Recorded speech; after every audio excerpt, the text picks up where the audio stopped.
एखादा मनुष्य सांगतो की मी माझे भोग शांतपणे भोगतो तरी ते संपत का नाहीत.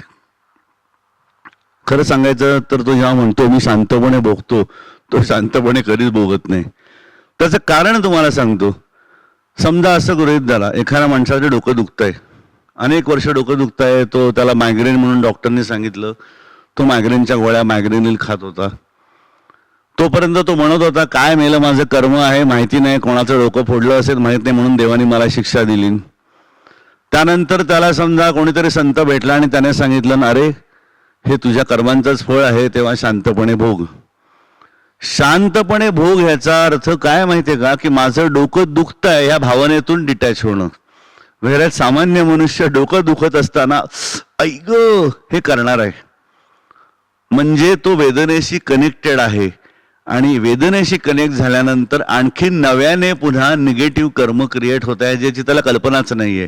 तो सांगतोय मी शांतपणे भोगतोय, शांतपणे भोगणं शक्यच नाहीये.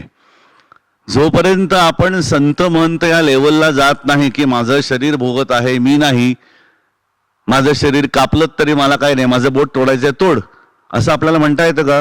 नाही येत. म्हणजे आपण खऱ्या अर्थाने डिटॅच नसतो, आपण अटॅच्ड असतो. आणि जोपर्यंत अटॅच्ड आहोत तर प्रत्येक दुःख आपण भोगताना नवीन वेदनेपोटी नवीन दुःख निर्माण करत असतो.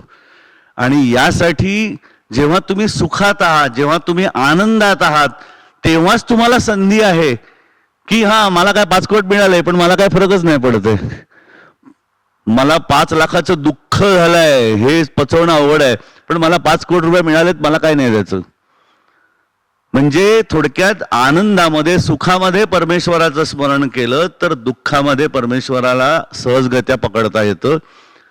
जेव्हा सुख नावाची गोष्ट आयुष्यामध्ये आहे त्याच वेळेला डिटॅचमेंट शिकायची वेळ आहे.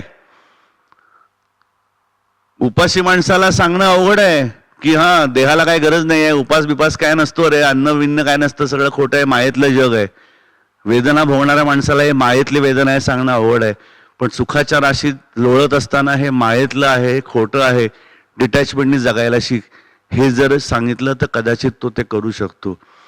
त्यामुळे आपल्याला जेव्हा आपण सुखात आहोत, आनंदात आहोत, आनंदाच्या राशीत लोळत आहोत त्याच वेळेला डिटॅचमेंटचा धडा आपण शिकणं आवश्यक आहे. तरच, कारण लक्षात ठेवायचं मायेचं जग आहे, आज सुख आहे तर आज ना पुढे दुःख हे येऊ घातलेलं आहे. मग दुःखात गेल्यानंतर दुःख पचवणं अवघड असतं पण सुख पचवायला जर शिकलात तर दुःख पचवता येतं. सुख पचवणं म्हणजे काय? डिटॅचमेंट. आणि सुखामध्ये डिटॅचमेंट करता येते जर शिकलं तरच दुःखामध्ये डिटॅचमेंट करणं सोपं जातं, अन्यथा नाही. हे त्याचं खरं उत्तर आहे.